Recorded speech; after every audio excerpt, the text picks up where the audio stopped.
Greetings.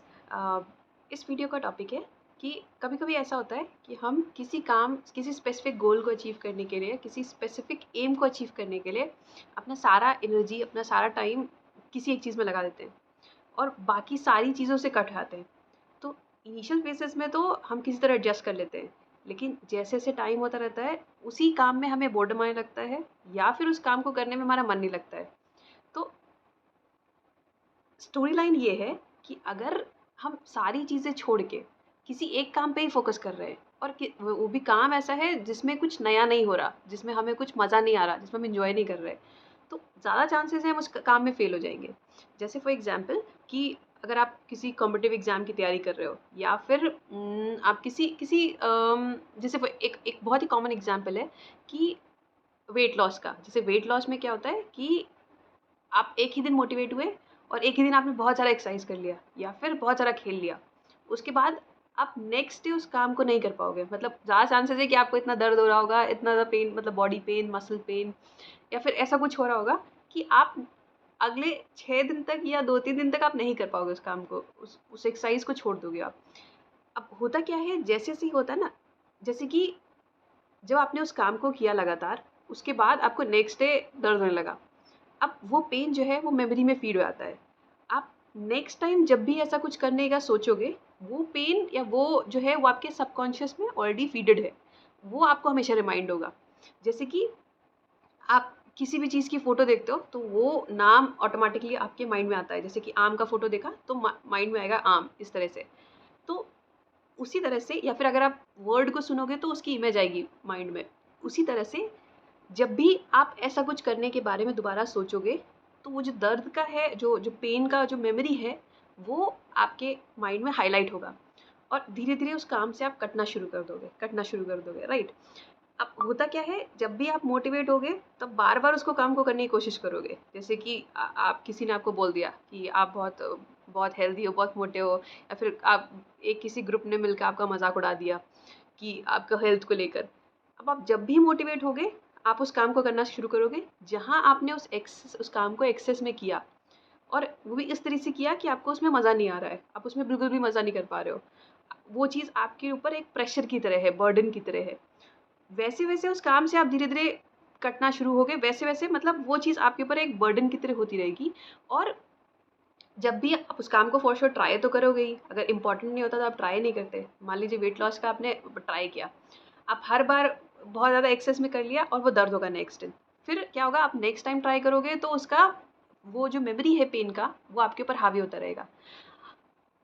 धीरे-धीरे जैसे series of events ये बढ़ते जाएँगे, एक आपका माइंडसेट बन जाएगा कि ये काम मेरे लिए पॉसिबल ही नहीं है। मतलब ये मुझसे हो ही नहीं सकता। जैसे कि अगर आप कुछ जिन मतलब जो लोग काफ़ी टाइम से ट्राई कर रहे होंगे वेट लॉस करने का, आप उनसे कभी बात करोगे, मान लीजिए उन्होंने 2 साल, 3 साल, 4 साल ट्राई किया, फिर वो गिव अप कर देते हैं कि ये मेरा तो बस का है ही नहीं। आप उनसे बात करोगे तो बोलेंगे नहीं, मुझ मैं ये मेरे से होने वाला नहीं है।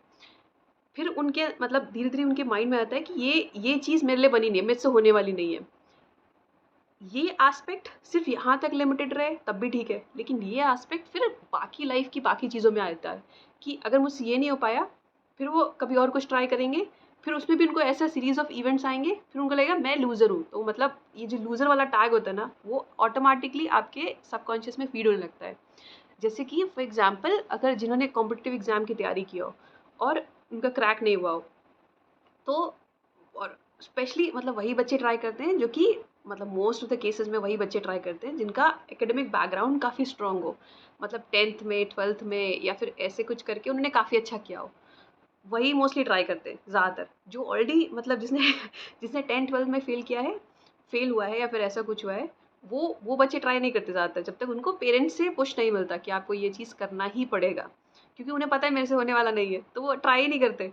तो मोस्टली वही ट्राई करते हैं जिनका एकेडमिक बैकग्राउंड काफ़ी स्ट्रॉन्ग होता है। अब वो क्या करते हैं, वो उस एग्ज़ाम में बैठने की कोशिश करते हैं, तो वो सारा काम छोड़ के, सब कुछ इधर-उधर छोड़ के फ़ोकस करते हैं अपना पूरा मतलब पढ़ाई पे या फिर जो भी उनको उस टाइम पे ज़रूरी है। बाकी सब कुछ छोड़ के अगर आप एक काम पे लगातार 12 घंटे, 10 घंटे अगर आप कोशिश कर रहे हो उसी काम को करने का, फिर धीरे-धीरे वो काम अगर कितना भी इंटरेस्टिंग हो, बोरिंग हो ही जाएगा।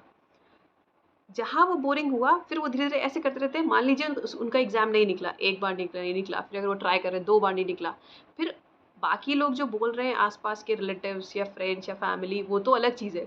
लेकिन अंदर ही अंदर उनको खुद लगने लगता है कि मैं एक लूज़र हूँ, मतलब मुझसे ये हुआ नहीं और मुझसे ये नहीं हुआ तो मुझसे बाकी कोई काम भी नहीं होगा। उन्हें उन्हें ये मतलब धीरे अगर आप उनसे बात करोगे ना तो उनके अंदर ये गिल्ट हमेशा रहता है कि अगर मुझसे ये हुआ नहीं, तो मतलब मैं एक लूज़र हूँ, मुझसे होगा नहीं। जब भी अगर वो कॉर्पोरेट में जाएँगे या फिर किसी जॉब में जाएँगे, तो वो कुछ नया ट्राई नहीं कर पाएँगे। वो उतना मतलब वो जो वो होता है ना वो जैसे कि अगर आप किसी ग्रेजुएशन से या फिर कहीं से निकलते हो ना, आप एकदम फ्रेश होते हो। फ्रेश इन द सेंस कि आपका माइंड एकदम फ्रेश होता है। वो ट्रायल्स के लिए मतलब रेडी होता है कि मैं ये भी ट्राई कर सकता हूँ, मैं वो भी ट्राई कर सकता हूँ, ये भी कर सकता हूँ। मतलब सबको लगता है कि मैं कुछ भी कर सकता हूँ। कहते हैं ना foolish mind is a bless. मतलब अगर आपको पता नहीं है कि ये काम जैसे कि जैसे कि एक स्टोरी है कि मतलब एक मेढक था, वो बहुत सारे मेढक थे कुएँ में और एक मेढक उस कुएँ को क्रॉस कर जाता है, बाकी सब नहीं कर पाते, क्योंकि वो मेढक बहरा होता है। उसको सब सुनाई नहीं दे रहा होता कि बाकी लोग बोल रहे हैं कि हाँ, ये नहीं हो सकता, नहीं हो सकता, नहीं हो सकता। तो अगर आप इतना इनोसेंट हो कि आपको पता नहीं है वो काम कितना टफ़ है, तो आप कर जाओगे, क्योंकि मोस्टली जो बच्चे होते हैं, वो कुछ भी कर जाते हैं। मतलब छोटे बच्चे को आप देखो ना, तो वो कुछ भी अटेम्प्ट कर सकते हैं, जैसे साइकिल सीखना, ये करना, वो करना। उनके माइंड में ऐसा होता नहीं कि हाँ, नहीं हो सकता। वो कुछ भी कर जाते हैं। बट जैसे-जैसे हम बड़े होते हैं, तो अगर आप ओल्ड एज लोगों को देखोगे 60 प्लस 75 खासकर जो प्रीवियस जनरेशन थी, तो उनसे फ़ोन भी नहीं चलता। मतलब फ़ोन चलाना उनके लिए बहुत बड़ी चीज़ है। जबकि अगर आप उनके कंपैरिज़न जो एक बच्चा है, वो उसको फ़ोन चलाना आराम से आता है, अच्छे से आता है। जबकि अगर देखा जाए तो माइंड डेवलपमेंट जो एडल्ट है उसका ज़्यादा है इन कंपैरिज़न टू उस बच्चे का। बट उसके अंदर ये ब्लॉकेज नहीं है कि हाँ, मतलब innocent mind is a bliss और a foolish mind is a bliss. उसको पता नहीं है कि हाँ, ये मुझसे हो नहीं सकता, ये बहुत बड़ी टेक्नोलॉजी है या लैपटॉप चलाना मुझसे हो नहीं सकता। वो एटलीस्ट ट्राई करेगा, कुछ ना कुछ करके कर लेगा। जैसे आपको पता भी होगा इस जनरेशन के जो बच्चे हैं, उन्हें काफ़ी कुछ पता है इन कंपैरिज़न टू मतलब अगर आप देखेंगे ना गैप बहुत ज़्यादा है। क्योंकि उन्हें नहीं पता ना कि हाँ, ये काम हो ही नहीं सकता, इस वजह से। सो जैसे आप फेल होते हो, वैसे-वैसे एक तो वो मेमोरी बन जाती है, फिर आप नेक्स्ट कुछ नया ट्राई करने में बहुत ज़्यादा डरोगे। हाँ, डरना अच्छा भी होता है, क्योंकि अगर आप डर रहे हो तो एटलीस्ट आपका रिस्क फैक्टर आप मिनिमाइज़ करते रहोगे। अगर आप किसी नए वेंचर को या किसी नई चीज़ को ट्राई कर रहे हो, तो उसमें अगर आप रिस्क मैनेजमेंट कर रहे हो, वो तो अच्छी बात है। लेकिन अगर आप ट्राई नहीं कर रहे हो, फिर यहाँ पे प्रॉब्लम आ जाएगी।